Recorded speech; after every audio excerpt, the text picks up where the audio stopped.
Adolf Hitler was appointed Chancellor on January 30th, 1933 by German President Paul von Hindenburg, pictured here alongside Hitler.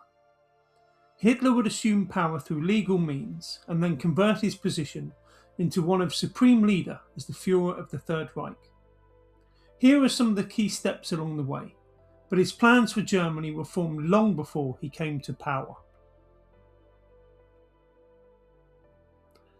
Hitler's opposition to the Treaty of Versailles was no secret.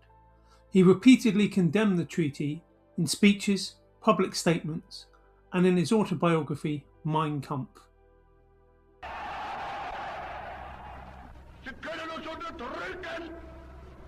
Sie können uns meinetwegen töten. Kapitulieren werden wir nicht. In a 1923 speech in Munich, Hitler outlined the three main aims of his movement: the abolition of the Treaty of Versailles, the unification of all Germans, the acquisition of land and territory to support the German nation. In Mein Kampf, Hitler also called for the abolition of the treaty, referring to those who signed it as the November criminals. The Treaty of Versailles was deeply unpopular with many Germans, who viewed its terms as unfair.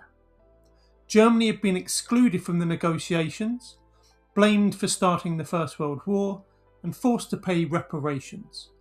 The treaty also required Germany to surrender significant territory, resulting in the loss of around 12.5% of its population and valuable industrial and natural resources.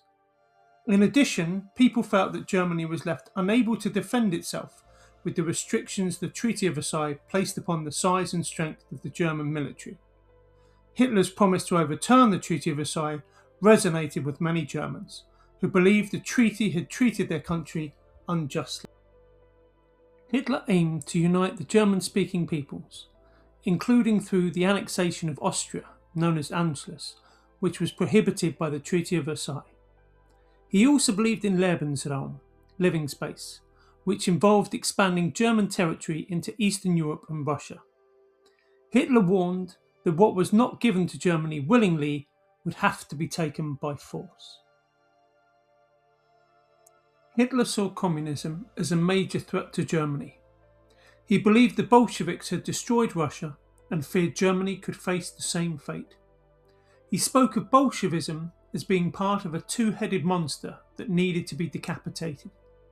He portrayed communism as divisive because it promoted class conflict, whereas National Socialism claimed to unite all Germans into a single national community. Hitler frequently linked communism with anti-Semitic conspiracy theories. He claimed that communism was part of an international Jewish plot to undermine Western civilization, exploit workers, and weaken nations from within. Hitler's plans and how they affected his foreign policy actions are often part of evaluative questions examining the policy of appeasement and the impact of the Nazi-Soviet pact.